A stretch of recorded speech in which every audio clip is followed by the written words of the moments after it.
What is up, you guys? My name is Roman, and my pronouns are he, him, and his.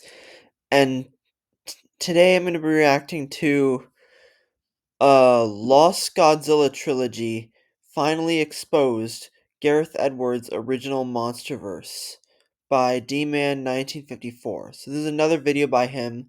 This came out 5 days ago, I believe, and let's get started.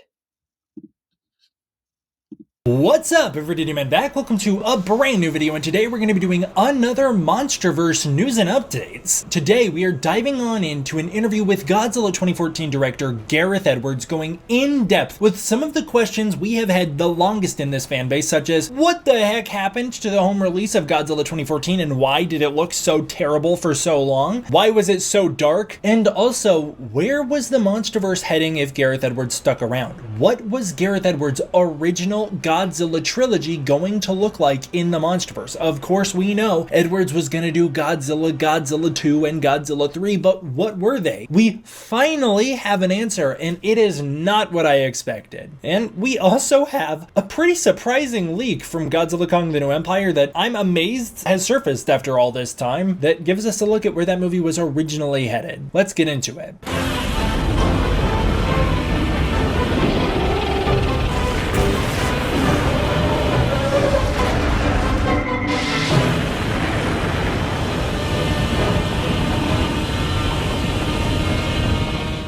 Chapter time's in the description below, skip to whichever story you want, but for now, starting out with some artwork like always, this first piece comes to us from WANEM, 1M. This is their Godzilla Evolution poster, very cool, obviously featuring Godzilla 2014, Godzilla 2019, and Godzilla Evolved, very cool. It looks fantastic, I really like it, and it's actually relevant to the Gareth Edwards interview portion. Wow, that looks pretty cool.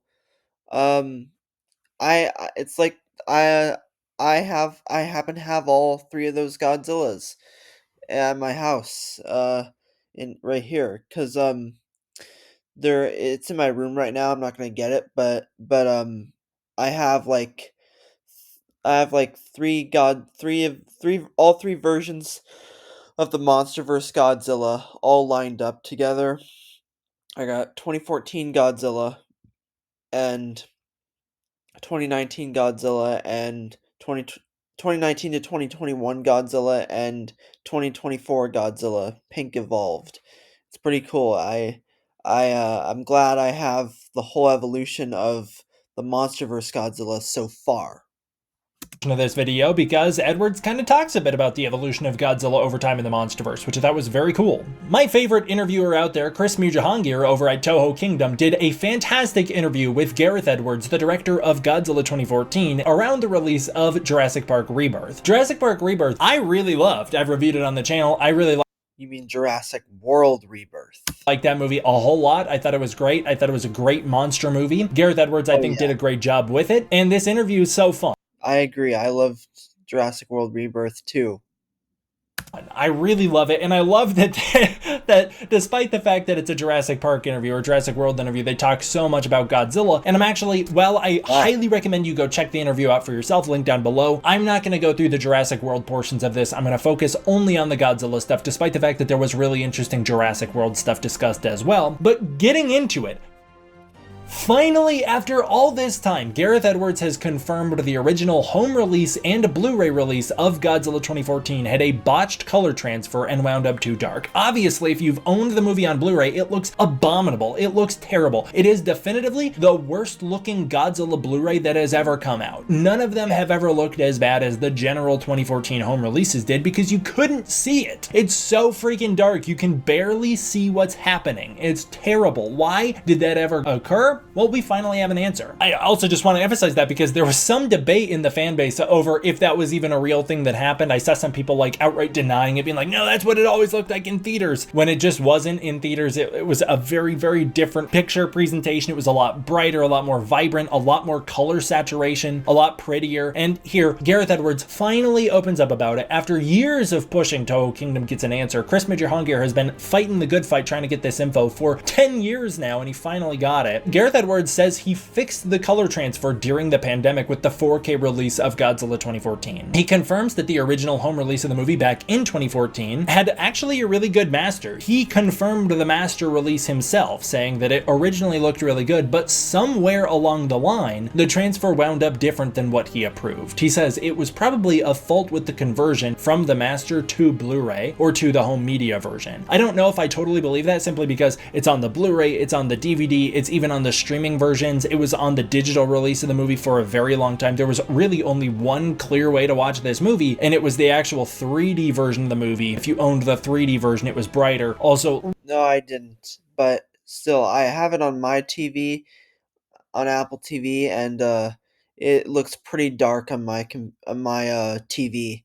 So yeah, I don't have cause I don't have Blu-ray or anything like that. So, and I don't have the 3D version. So sadly, I don't have it. I can't watch it because I don't have access to it.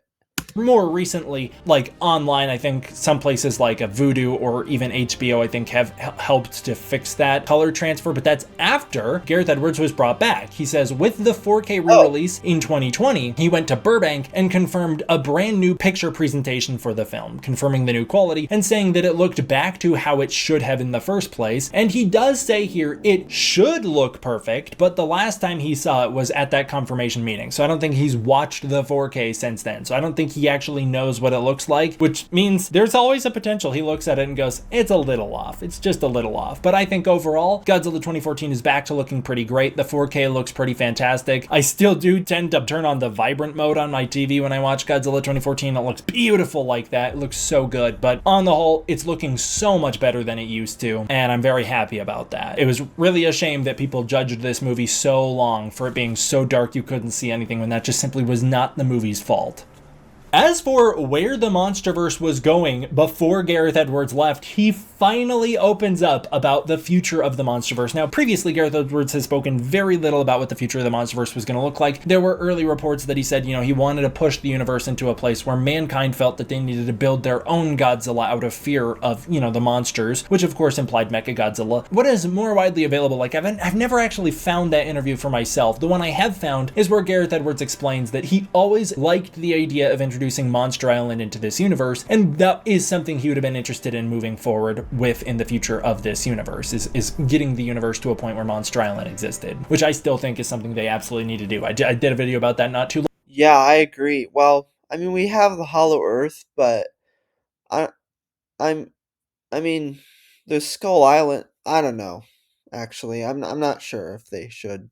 Long ago. Other than that, we don't know much until now. Gareth Edwards admits that he really only ever heard an initial pitch from producer Thomas Tull, who laid out roughly how the franchise was going to evolve. And Edwards says it evolved very similar to that version. It evolved very similar to that. So Gareth Edwards was only brought on for one picture, Godzilla 2014. Then it was announced he was doing a sort of trilogy where he was going to be doing 3 movies. And there was some people thinking that there was a Godzilla 2 and a Godzilla 3, but here Edwards fully confirms that there was no Gareth Edwards trilogy. That never existed. The MonsterVerse evolved very similar to how it was originally laid out when he agreed to do the trilogy before leaving for Star Wars. He says that the version of Godzilla 2 he was pitched wound up very similar to the version Michael Dougherty ended up doing, but he says Dougherty deepened it and took it in his own direction. Basically, Dougherty took it and ran with it, and then the MonsterVerse has evolved fairly differently from there, probably tonally in particular. But he says even back then, he heard that it would eventually lead to Godzilla vs. Kong by the 3rd movie, meaning the Gareth Edwards trilogy was Godzilla 2014, a Godzilla movie with King Ghidorah, Rodan, and Mothra, and then a Godzilla movie where he fights Kong. Of course, we don't know how those 2 plots would have played out with Edwards leading the charge, but it would have been the same arc, the same movies. Kong Skull Island was still separate of that. That was still its own little thing. Edwards sounds like he was probably going to be directing Godzilla 2, King of the Monsters, and of course Godzilla vs. Kong. So that's pretty interesting to hear finally after all this time. Chris asks why we don't have a Godzilla 2014 commentary yet, and Edwards is just surprised to learn he didn't do one, saying he already thought he did a commentary for Godzilla 2014. He says he's absolutely not against it, but is just simply surprised he didn't do it back in the day. He said he'd happily do it if there was a reason to, like an anniversary release of the film, which, hey, I mean, we're coming up on 15 years, not too far off from now, so maybe we can get a commentary release then, or maybe we'll get like a Shout Factory re-release of the film or something with a special edition, like they always do a great job putting special features on their releases.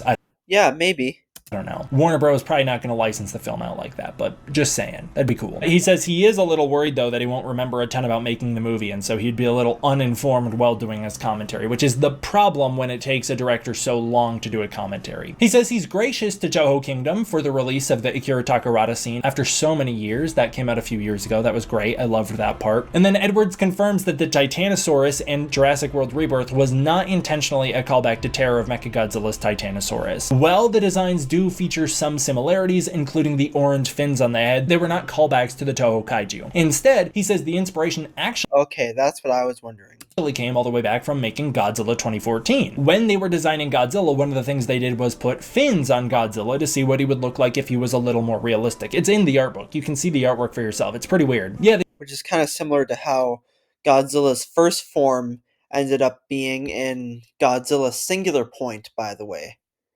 they put fins on Godzilla to see a realistic look of the character with fish-like features, and this has wound up sticking with him for all this time, and so when making Jurassic World Rebirth, he reincorporated that idea into the Titanosaurs. He says the orange is simply just because the fins are semi-transparent, so when the sunlight hits them, it turns them orange. They're not literally orange like the character in Toho's series. This I loved to hear, and I would love to see this come to life someday, whether in Monarch Legacy of Monsters or another Apple spinoff or just a movie in or outside of the MonsterVerse. I honestly couldn't care less. I love Gareth Edwards' films. I love him as a filmmaker, and I would love to see what else he's got in store, especially because he's learned so many lessons as a filmmaker and as a Godzilla viewer since the time he made 2014. Edwards admits that his brain still goes to Godzilla. He's still a massive Godzilla fan and still considers what he would do with Godzilla to this day. He says he thinks about how he would rework Godzilla 2014 to make it better, and even to return to Godzilla at least once a week. He thinks often about how he would like to return to Godzilla, but do something very different with him, or do something else with him. This obviously actually checks out with other interviews we've seen where he was talking to Takashi Mizaki, the director of Godzilla Minus One, saying he was very inspired by Godzilla Minus One and wishes he could do a movie like that someday. Edwards says that he's just simply happy to see the MonsterVerse still going with talented filmmakers working on it. He says his biggest sense of achievement to this day is seeing, especially in Japan, that when you go into stores, one of the Godzillas available or on display as figures or t-shirts or whatever is the legendary Godzilla. He says that it's like seeing his kids' legacy all grown up and they're off doing their own thing now, but simply he's just happy, especially that Japan has embraced this Godzilla. He then reflects very fondly on the Godzilla 2012 Comic-Con teaser trailer with lots of pride and is happy about it, and that teaser trailer is just phenomenal. It's in some ways better than the movie Godzilla 2014. It's just truly amazing, and it was purely his vision. It's fantastic. So apocalyptic. I love it. And then he says, once again, he's just happy to see the series has taken off without him. He says it's like got the momentum, the escape velocity to fire off well past him and still thrive without him, and that's what he's happy about. He says that that proves that there is a lasting legacy to his film simply because the legacy has gone beyond his film without dying. Absolutely. The MonsterVerse has been pretty successful.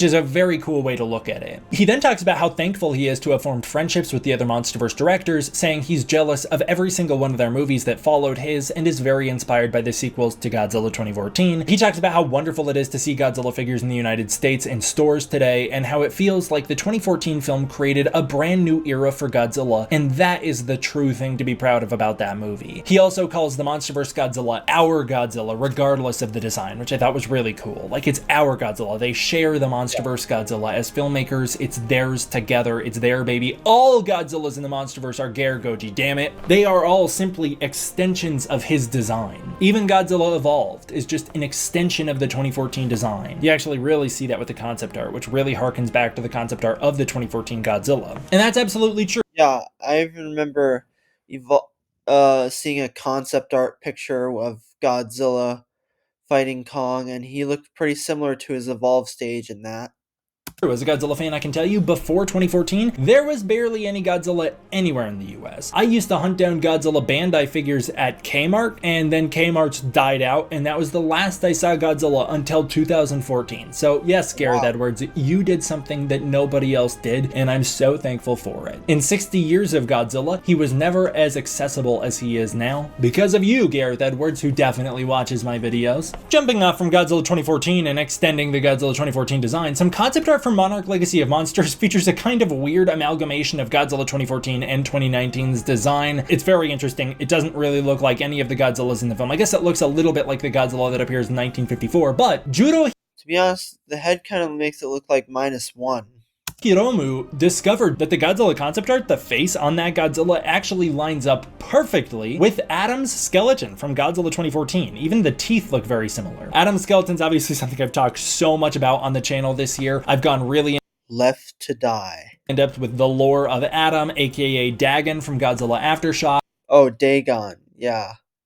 The skull is very bear-like, bearing a strong resemblance to the skull from Godzilla vs. Kong, which is a Godzilla skull that for some reason looks very much like a bear. It's a giant skull that's way bigger than Godzilla that's in Kong's temple. Even in the novelization stated to be a Godzilla-like creature, which is how they refer to Dagon, which is how they refer to all of the Godzilla species, Godzilla-like creatures. So it's cool to see that this skull literally lines up with the artwork of Godzilla's skeleton from Godzilla 2014. It's really interesting to me. And then finally, like I said, there was a pretty surprising leak for Godzilla Kong: The New Empire after all of this time. I'm amazed that it came out after all this time. Most of this stuff is lost media at this point, so it's cool to see. I don't know who sent it to him, but Behemoth Mode shared this lost Phosphura Iwi carving. Phosphura was going to be the monster in Godzilla Kong: The New Empire that the Iwi worshipped, that Gia awakens and helps Godzilla and Kong. It was going to be the one that stopped Godzilla and Kong from fighting. It was originally And then it was rewritten with Mothra. Wow. Originally intended to be Mothra, but Legendary didn't seem to want to pay for the rights to Mothra, so they made the movie with a stand-in monster, Phosphura, until eventually Adam Wingard was able to convince them to switch it back to Mothra. That's actually why in the movie they never say Mothra's name on screen. It's always ADR, where someone's mouth is off screen when they say the word. The cave art looks noticeably... Yeah, but... Oh, yeah. Yeah, because they do say... I do remember they say Mothra in the movie, but... I guess they say it when someone's mouth isn't moving.